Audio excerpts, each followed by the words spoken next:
replantando sua fé após perdas. Esse tema tem falado muito no meu coração a semana toda, na semana passada também, quando decidimos que iria falar sobre isso. E me parece que nós não gostamos de falar sobre esse tema. Nós não gostamos de lembrar de perdas. Nós não gostamos de lembrar daquilo que nos faz ou nos fez sofrer. E você sabe que esse é um grande obstáculo para replantar a fé, para recomeçar, para partir da onde a coisa não foi boa. A gente não quer falar sobre isso. Se possível fosse, nós pegaríamos momentos, anos inteiros da nossa vida e gostaríamos de pegar uma borracha e tirar da nossa história. Não é assim? É assim. Nós queremos incubar ali, isolar coisas que não foram boas. Isso é um sentimento quase que triunfalista, de tentar dizer que tudo o que aconteceu na minha vida sempre foi bom. Eu nunca cometi enganos, eu nunca sofri por causa de qualquer outra coisa. É uma maneira de sepultar um momento da nossa história, como se isso fosse possível. Não é. Se você é muito novo de idade, e talvez não tenha ainda uma lista de perdas e sofrimentos tão grande, porque uma criança ou um adolescente, você talvez ainda assim, sendo muito jovem, já está colecionando algum evento de perdas e danos e sofrimento. Quem já viveu mais tempo também sabe, quando lembra de determinado episódio, como sofre ao lembrar. Mas nessa manhã nós queremos refletir sobre isso, de uma maneira que nos faça ir para um momento melhor. Amém? O texto de Eclesiastes 3:6 vai dizer: é tempo de buscar, é tempo de perder, tempo de guardar e tempo de lançar fora aquilo que se guardou. Então, há o tempo de perder. As perdas estão previstas na nossa vida.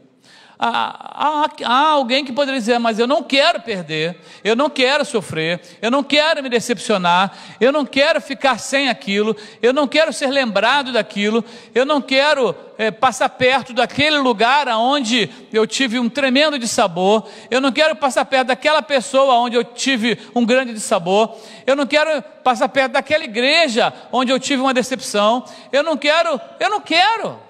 Eu quero cortar caminho, eu quero evitar caminho, se eu pudesse, eu colocava um plástico preto em cima dessa parte da minha história que foi ruim, que ninguém soubesse. Eu gostaria que as pessoas só lembrassem de mim nas fotos onde eu estou bem, sorrindo. Talvez até numa foto mostrando que eu estou bem, até materialmente, emocionalmente. Embora isso possa não ser verdade, mas a foto pode estar mostrando essa cena. Replantando sua fé após perdas, plantando após perdas provocadas por outras pessoas. É verdade. Algumas perdas que nós temos, alguns sofrimentos pelos quais nós passamos, foram provocadas por outras pessoas. E nós temos que entender que isso acontece, isso existe. E deixa eu te dizer uma coisa: já aconteceu e talvez vai acontecer de novo. Porque perdas e sofrimentos, muitas vezes, você não tem controle sobre eles. Eles são originados por alguém. Alguém já disse que nós não nos decepcionamos com pessoas. Nós nos decepcionamos com a imagem que nós mesmos criamos daquelas pessoas. As pessoas não mudaram, elas sempre foram daquele jeito. Talvez nós pintamos uma imagem diferente. Então, talvez, por exemplo, alguém te convida para almoçar na casa da pessoa. Você me convidou, a comida vai ser muito boa. Você não sabe que aquela pessoa não é tão boa cozinheiro assim, ou boa cozinheira assim. Então você pintou uma imagem do almoço, né? Ainda mais quando você está com fome, você pinta uma imagem da mais deliciosa possível, né? Não tem problema. Tem gente que gosta de fazer o melhor prato para o outro comer, não é isso? O prato que gosta para o outro comer, não é isso? Ele vai gostar demais daquela dobradinha. Tem gente que não suporta ver nem a foto da dobradinha. A propósito, eu aceito o desafio de comer dobradinha. Eu aceito. Eu não aceito o desafio de ficar na cozinha na hora que ela está sendo preparada. Porque aquele cheiro, eu não sei o que é aquilo, mas aquilo me afastou da dobradinha. O cheiro do preparo da dobradinha. E tem gente que não pode olhar para a dobradinha, que fica, já meio estranho, mas alguém quer servir o melhor. Então, a pessoa é um bom cozinheiro, ou boa cozinheira, na imagem dele ou dela, mas necessariamente não é para outros. O apóstolo Paulo sofreu muito com várias pessoas, mas tem um tal de Alexandre que marcou negativamente a memória do apóstolo Paulo. Já aqui é a segunda carta a Timóteo, Paulo já muito experimentado, com uma certa idade, ele entendendo que o tempo dele de deixar esse mundo estava chegando, e ele escreve para o jovem aprendiz, para o jovem pastor Timóteo, e ele escreve: Alexandre, o artífice que trabalha com cobre, me prejudicou muito, mas o Senhor o julgará pelo que ele fez. Você sabe que não é privilégio só seu se sentir prejudicado por alguém. Não é privilégio só seu. Isso acontece com várias pessoas. Isso aconteceu com o apóstolo Paulo. Esse homem que viveu, que recebeu ali a visita de Jesus no caminho para Damasco, esse homem que sobreviveu a naufrágios, esse homem que ficou preso, esse homem que no poder do nome de Jesus fez milagres, esse homem que falava várias línguas, era cidadão romano, também judeu, esse homem que teve carta das autoridades para, antes de receber Jesus, prender pessoas, esse homem que podia ter citado o nome de centuriões, soldados, pessoas que o acorrentaram nos navios, pessoas que o deixaram com fome, pessoas que causaram toda espécie de prejuízo na vida dele. Esse homem, na segunda carta de Timóteo, ele lembra de um nome. Ele lembra de um nome. Alexandre, o ferreiro, ou aquele que trabalha com metais, e isso acontece até hoje. Aqui, por exemplo, na nossa comunidade é muito normal isso. Você conhece fulano? Fulano. Não, um que é pintor. Eu conheço um fulano com esse nome que é pintor. Você conhece fulano? Quem que faz? Ele trabalha com o quê? Trabalha com cerâmica. Eu sei quem que ele é. Eu sei quem que ele é, sim. A profissão fazia as pessoas reconhecerem quem? Alexandre qual? O fulano ou o Beltrano? E a profissão era quase o sobrenome daquela pessoa. Cuidado com ele, Timóteo, porque ele me causou muito mal.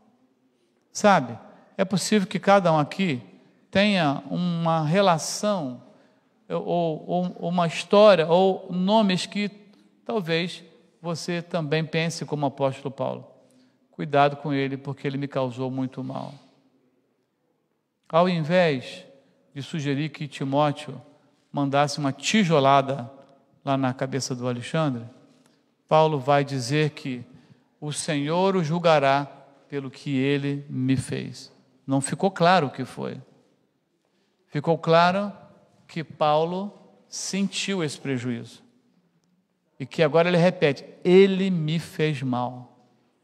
Eu não consigo resolver isso. Não quer dizer que o apóstolo Paulo vai ficar amiguinho do Alexandre de novo, e nem que ele vai frequentar o mesmo lugar que o Alexandre frequenta. Quer dizer que esse assunto eu não dei conta de resolver. E eu lembrei agora desse nome, Timóteo, e quero que você apenas tenha cuidado. E eu não tenho mais o que fazer, além de entregar o tema para Deus. É isso que nós devemos fazer.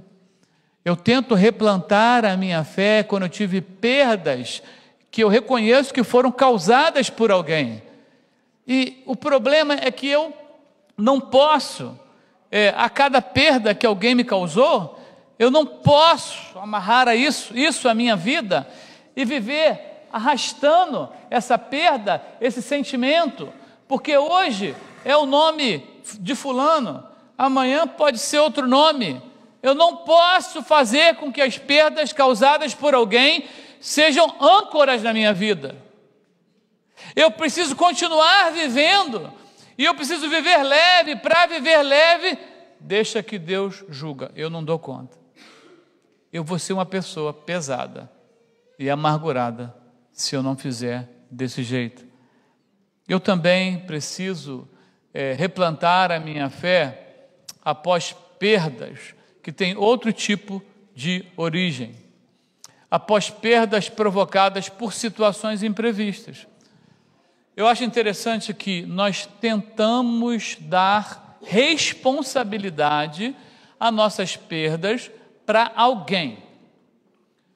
Seja o esposo para a esposa, seja a esposa para o esposo, seja o filho para o pai, seja o pai para o filho, seja para um amigo, seja para um chefe, seja para um professor, seja para um colega de trabalho, seja para o funcionário que vendeu a peça errada lá quando eu fui comprar, seja para o vizinho, seja para o que for.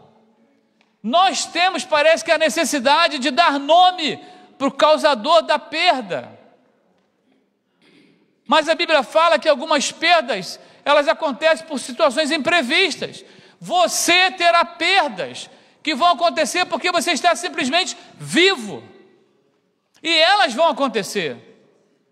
Lembro-me um dia que estava no Rio de Janeiro, lembro de 2016 ou 2017, e eu precisava tomar um voo saindo do Rio. Eu estava numa viagem de trabalho, a Alessandra aqui com as crianças, eu precisava pegar um voo no Rio, e esse voo viria para Washington, se eu não me engano, direto, e eu estava com o carro alugado e precisava entregar esse carro, e eu fiz uma conta, eu vou chegar com muita antecedência para entregar esse carro, porque é complicado a entrega de carro, e eu tenho que pegar um ônibus que vai levar para o aeroporto do Galeão. Dentro do Galeão as coisas são complicadas ali, e eu vou chegar com muita antecedência. E eu fiz um plano, eu digo, eu acho que 3 horas saindo de onde eu estou, vai dar certo. E aí eu venho, e aí eu pego um pouco de trânsito, ainda dentro da previsão, e eu chego ali na Ilha do Governador, onde é o aeroporto. Então, o lugar de entregar o carro já não era mais o mesmo. O aeroporto tinha entrado em reforma. Todas as companhias de aluguel de carro foram remanejadas para um outro espaço naquele lugar. Eu não preciso dizer, visite o Rio de Janeiro e fique perdido, porque não tem placa. As sinalizações impossíveis de informarem alguma coisa. E eu vou para um lado, e eu vou para o outro, e eu tento achar, e não encontro, e o relógio está correndo, e o tempo está passando, e eu pergunto, e eu vou lá no aeroporto, gente, onde é que fica? Fica assim, dobra, desce, sobe. Por final, consigo chegar no lugar para entregar o carro. Entrego o carro. Aí agora eu preciso contar com a boa vontade, que vai chegar uma van, alguma coisa, e vai te levar agora para o terminal. E eu fico esperando, e eu entro, e chego no terminal. E eu chego no terminal da American Airlines, e o voo foi fechado. O voo foi fechado. Eu falei, minha querida, você não tem noção. Eu já estou viajando, tem 3 horas para chegar aqui. Eu falei, não dá mais, nesse voo você não dá mais. Você não pode entrar. Não dá para entrar, não dá para entrar. Tá certo, e agora? Não tem um voo que vai para Nova York que eu posso te encaixar, vai sair daqui a X tempo. Então tá bom, faz aí o que der para fazer. E como é que faz? Não, fica barato. $250 de remarcação. Não tem outro jeito, né? Tem que ir. Então, todo o planejamento, tudo aquilo que se pensou, simplesmente não funcionou. A Bíblia diz Eclesiastes 9, 2-3, pois a mesma coisa acontece com os honestos e desonestos, os bons e os maus, os religiosos e os não religiosos, os que adoram a Deus e os que não adoram. A mesma coisa acontece com quem é bom e com quem é pecador, com a pessoa que faz juramentos e com aquela que não faz. Alguns sofrimentos e perdas que nós vamos ter é culpa, sabe de quem? De ninguém. De ninguém. E algumas perdas e sofrimentos que nós vamos ter, na verdade, foram a providência de Deus para impedir um acidente, um problema com alguém, um dissabor. Eu não sei se na chegada no aeroporto onde eu ia chegar, aquele agente de imigração que estava escalado para aquele dia, para aquela hora, quando eu fosse passar, ele ia arrumar um problema onde não existia. Eu não sei se no outro a pessoa estava ali já preparada por Deus para me receber. Eu não sei se a comida daquele avião me faria mal e daquele outro não me faria. Eu não sei. Mas as perdas e sofrimentos, muitas vezes, elas acontecem porque fazem parte do mundo que eu e você não temos previsão. A terceira fonte de perdas e sofrimentos está em você mesmo. Eu preciso replantar a minha fé após perdas causadas por você mesmo. Deixa eu te contar um negócio. Essas são as mais difíceis de serem encaradas, inclusive de serem assumidas. É impressionante a quantidade de pessoas que não assumem que as perdas que tiveram ou estão tendo ou vão ter foram causadas por si mesmo. É impressionante. E esse é um outro fator de peso, porque não assumem, mudam de endereço, mudam de telefone, mudam de cidade, mudam de estado, mudam de país, e a perda acompanha elas. Porque elas não assumiram aonde houve uma falha. E estando ele ainda a falar, surgiu uma multidão, e um dos 12, que se chamava Judas, ia diante dela, e chegou-se a Jesus para o beijar. E Jesus lhe disse: Judas, com um beijo traz o Filho do Homem? E vendo os que estavam com ele, o que ia suceder, disseram-lhe: Senhor, feriremos a espada? E um deles feriu o servo do sumo sacerdote, cortou-lhe a orelha direita. E respondendo, Jesus disse: Deixai-os, basta. E tocando-lhe a orelha, o curou. Só Lucas fala disso, que Jesus curou esse servo que teve a orelha cortada, chamado Malco. Estavam orando, Jesus pediu aos discípulos: orem comigo, eu estou precisando que vocês estejam comigo. E eles dormiam ali, Jesus sofrendo. Jesus sabia de tudo, sabia o que ia acontecer, os próximos passos.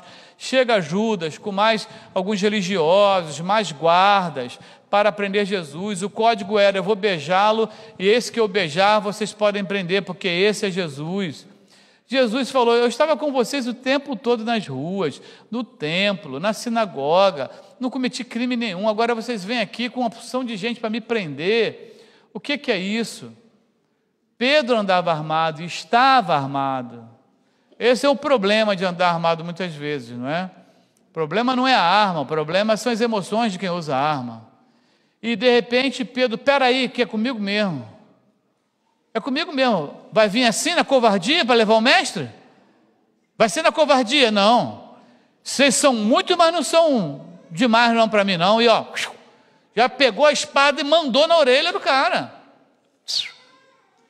E vai ter mais feijoado. O pessoal: opa, esse cara vai cortar mais orelha aí. E Jesus falou: ei, calma aí. Pega a orelha, cola de volta. Você acha que eu não teria milícias que viriam me defender? Nossa precipitação nos traz perdas. Nossas emoções nos traz perdas. Nossa língua afiada nos traz perdas. Nossa arrogância nos traz perdas. Nossa soberba nos traz perdas. Nossa desinformação nos traz perdas. Falta de conhecimento e conselheiros nos trazem perdas. Nós precisamos assumir que nós causamos perdas a nós mesmos. É simples, gente. Não é assumir para aumentar a culpa. É assumir para, eu errei.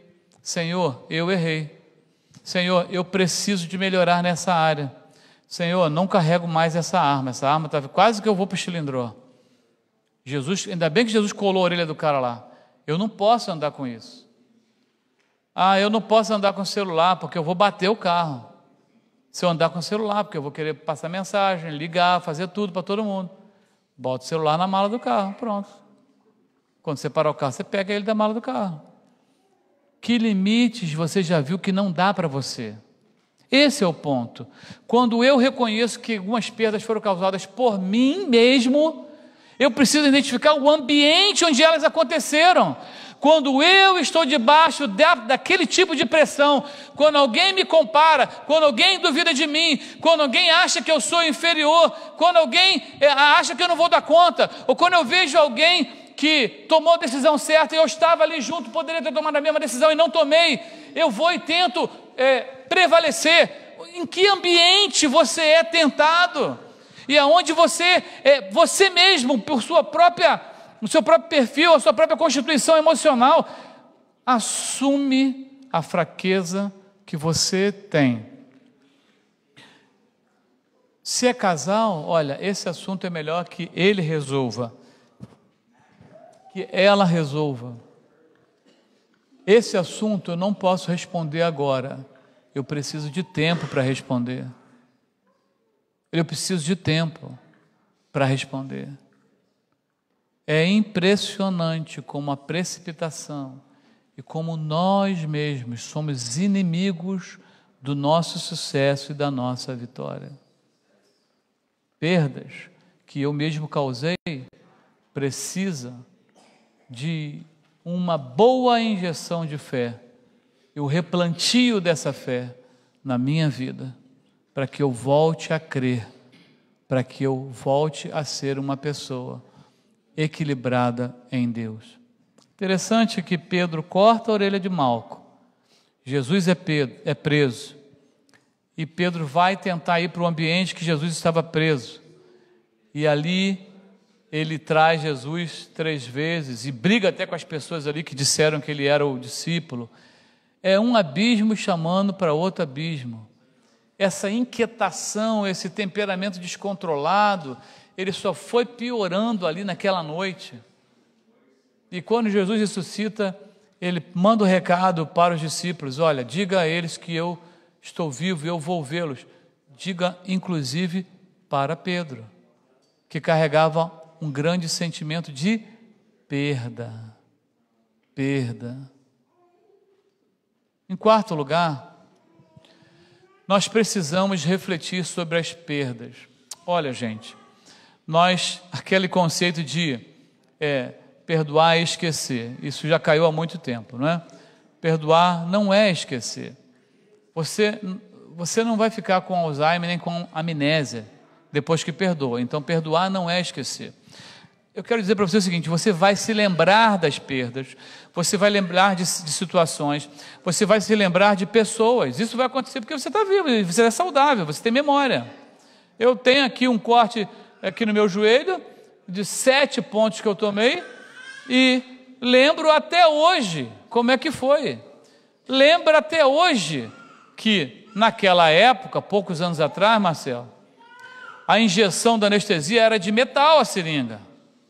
E aquele metal que era fervido e esterilizado, não era descartável, vocês que são mais jovens. Era uma injeçãozona de metal, a seringa. E eles davam aquela injeção no meio do negócio. Lembro do camarada costurando ali o meu joelho.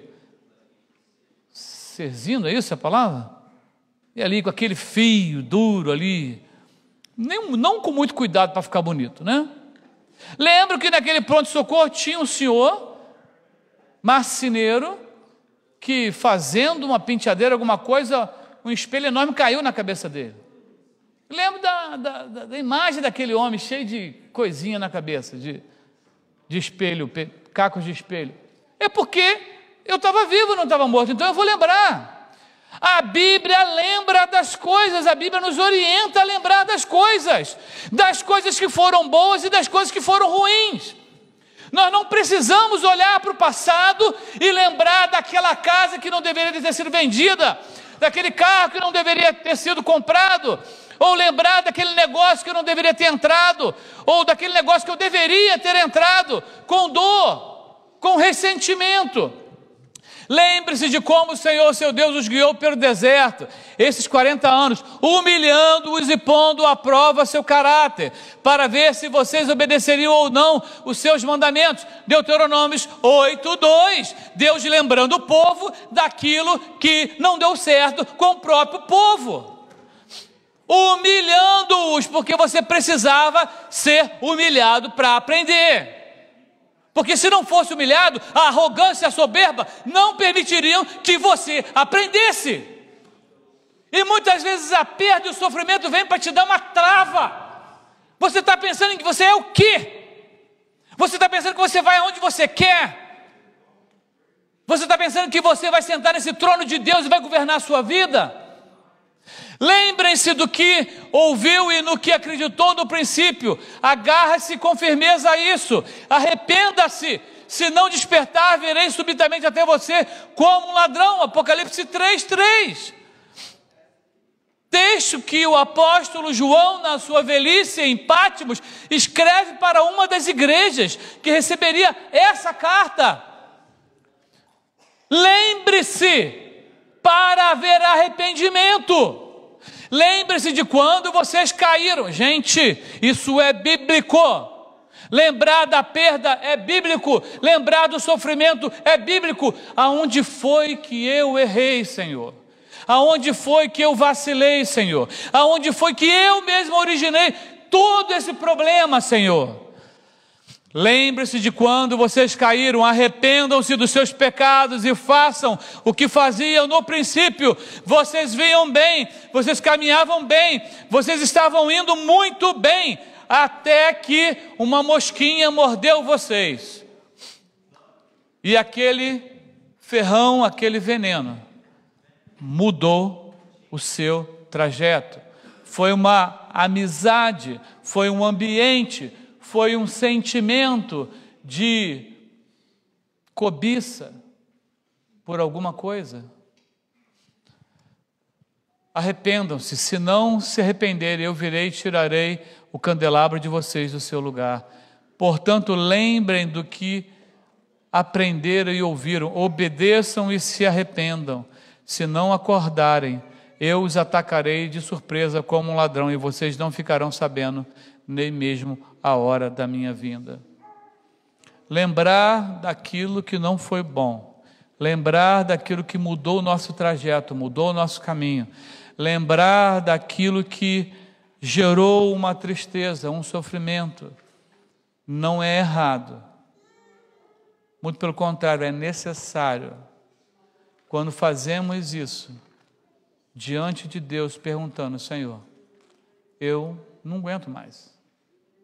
Eu carrego esse peso comigo, essa lembrança, essa memória comigo, as consequências de decisões equivocadas que tomei ou que sofri, mas eu preciso que o Senhor venha e bote um grande farol em cima da minha vida e me diga: foi nesse ponto aqui, e eu quero que você peça perdão por esse ponto aqui.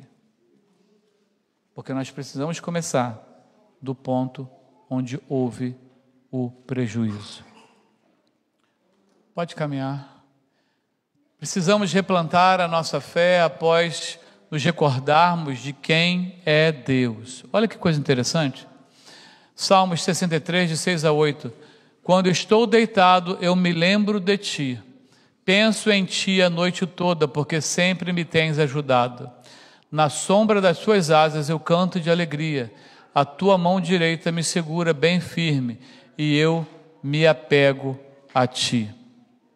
Ninguém mais ensinará ao seu próximo, nem ao seu irmão, dizendo: conheça o Senhor, porque todos eles me conhecerão, desde o menor até o maior, diz o Senhor, porque eu lhes perdoarei a maldade e não me lembrarei mais dos seus pecados. É muito normal na prática pastoral que nós encontremos pessoas que estão em sofrimento, sofreram perdas e prejuízos. E elas, inclusive, elas dão nome para a origem, sabe a data, sabe quando, sabe o dia, sabe o que fizeram que não agradou a Deus. E o que mais eu acho interessante é que um determinado grupo de pessoas falam assim: pastor, eu sei por que eu estou passando por isso. Eu sei por que eu estou passando por esse sofrimento. Foi assim, assim, assim. Mas elas nunca estão leves. Parece que a âncora, o peso do sofrimento, mesmo depois do arrependimento, mesmo depois do próprio Deus ter perdoado, não sai da vida deles. A novidade de vida, a nova vida, a leveza da vida nunca chega. Nunca chega. E talvez esse seja o ponto conclusivo e importante da nossa reflexão de hoje. Perdas, independente das fontes, sofrimentos, elas ocorrerão. Lembrar não é um problema. Não arrepender é o pior problema. E por último, saber que a leveza, o poder, o perdão de Deus, ele é suficiente para te dar uma nova vida. Nas emoções, na memória e no comportamento. Mas, pastor, o senhor não está entendendo. Se eu andar naquela rua X, lá na minha cidade, no Brasil, eu tenho até vergonha de andar naquele lugar. Porque as pessoas vão olhar para mim e vão falar: esse aí não é aquele, blá, blá, blá, blá. É possível que aconteça. Mas você também tem a chance de dizer: opa, realmente eu fui aquele, eu fui aquela. Mas você está olhando para uma nova mulher, para um novo homem. Porque a leveza, o perdão, a restauração de Deus chegou na minha vida. Precisamos replantar na nossa fé após se recordar de quem você é. Jesus saiu dali e foi para a sua cidade, acompanhado dos seus discípulos. Quando chegou o sábado, começou a ensinar na sinagoga, e muitos dos que o ouviam ficavam admirados. De onde ele vem essas coisas? Perguntavam eles, que sabedoria é esta que lhe foi dada, e estes milagres que ele faz? Pode caminhar. Quando o texto fala, Jesus saiu e foi para a sua cidade, o texto anterior, o capítulo 5, Jesus estava aqui na região de Decápolis, Gadara. Em Gadara, Jesus, com seus discípulos, atravessou o lago. Esse Mar da Galileia, na verdade, é um lago, está aqui descrito no mapa, né? Mar da Galileia, e tinha um jovem ali, com muitos demônios. Jesus aproximou e aqueles demônios já foram se curvar perante Jesus. Jesus não precisou falar nada, eles já foram ali se curvar perante Jesus. Jesus limpa aquele homem e permite que os espíritos tomem manada de porcos que se precipitaram. Aquele jovem fica são, ele fica liberto de todo o peso. Por que aquelas legiões trabalhavam na vida dele, de que forma elas entraram. Eu sei que a família sofria, todo mundo sofria, a cidade sofria. Ele fica liberto, pede para seguir a Jesus, e Jesus não fica aqui em Decápolis e prega o evangelho. Jesus atravessa de novo com o barco para o outro lado, e ali encontra uma multidão, e Jairo clamando: minha filha está doente, vai lá visitar Jesus, senão ela vai morrer. Nisso que Jesus está indo na direção da casa de Jairo, mais multidões atrás dele, e uma senhora, 12 anos, sofrendo de um fluxo de sangue muito grande, já tinha gastado toda a sua fortuna com médicos e remédios e não tinha sido curada. Ela dá um jeito e ela toca nas vestes de Jesus, e ela é curada. Jesus estava indo para curar a filha de Jairo, mas ele parou: alguém me tocou, de mim saiu virtude. E Jairo ali: pois é, Jesus, mas todo mundo está te tocando, a minha filha está lá naquela situação. Ele: calma. E a senhora se identifica: fui eu. E depois desse cenário, então, ele está ali, e chega alguém e fala para o Jairo: Jairo, não incomoda mais Jesus. tua filha já morreu. Jesus vira para Jairo e fala: calma, vamos para frente, leva 2 dos seus discípulos, chega na casa de Jairo, ressuscita a filha de Jairo. Após esses 3 episódios, Jesus vai para a sua cidade, Nazaré, e começa em Nazaré a falar da mensagem do Evangelho, e a também fazer milagres. Mas olha o que acontece na sequência, pode passar. Em Nazaré, depois que Jesus chega e faz os milagres, entrega a mensagem do Evangelho, alguns que estavam lá falam assim: não é este o carpinteiro, filho de Maria, irmão de Tiago, José, Judas e Simão? Não estão aqui conosco suas irmãs? Eles ficavam escandalizados por causa dele. Não importa para alguns a obra que Deus fez na sua vida. Para alguns não importa a nova vida que você está tendo, ou se ainda não decidiu por Jesus, vai ter. Para muitos não importa que você libertou um homem de legiões, curou uma mulher doente há 12 anos ou ressuscitou a filha de um líder da sinagoga. Sabe por quê? Eles vão sempre olhar você como o carpinteiro da cidade. E isso não é pejorativo, porque todos nós gostaríamos de ver qual peça de madeira Jesus não fez, né? Que devia ser a melhor peça de madeira de todo o planeta, não é? Porque fazia tudo perfeito. Mas para aqueles homens ali, eles tentaram aprisionar Jesus com a imagem que eles tinham de Jesus durante os anos que ele morou ali naquela cidade. Ele é só isso. Ele não passa disso. Para Deus e para aqueles que estão testemunhando sua nova vida, as perdas do passado ficam numa prateleira que o inimigo não pode mais tocar. Você sabe que elas existiram, você se arrepende delas, mas você diz para Deus: eu só posso continuar, porque embora eu me lembre, o Senhor sabe, após o meu perdão, o Senhor não se lembra mais. Eu quero convidar você para fechar os seus olhos onde você está. Esse é um momento único seu e de Deus, do Santo Espírito de Deus. Esse é um momento que todos nós precisamos ter esse momento. Perdas, prejuízos, sofrimento, todos nós temos. Todos nós temos. Como nós lidamos com isso, como nós falamos sobre isso, como nós pensamos sobre isso, é que é o problema. Vá para Deus, lembre, se arrependa, e das tuas perdas e erros Ele não se lembrará mais.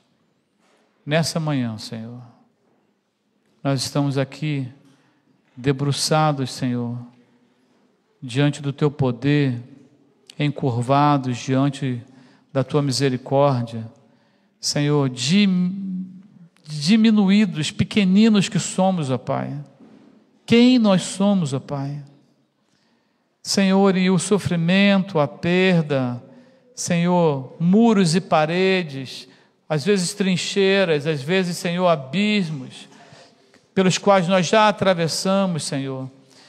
Nós queremos esconder, queremos apagar. Ainda assim, Senhor, talvez nossos nomes estão em algum lugar sendo lembrados, Senhor, de um jeito, Senhor, velho, do jeito antigo, do jeito, Senhor, que nós fomos ou éramos. Mas, Senhor, diante do Senhor, alimentados, Senhor, pela Tua palavra, vestidos de arrependimento, nós podemos continuar leves, independente de que dia a perda aconteceu. Semana passada, 5 anos atrás, 1 mês atrás, 10 anos atrás, diante de Ti, nessa manhã, nós queremos colocar, Senhor, aquilo que está lá atrás, que ainda representa um peso hoje, mas queremos dizer, Senhor, nos perdoa, refaz, Senhor, a história.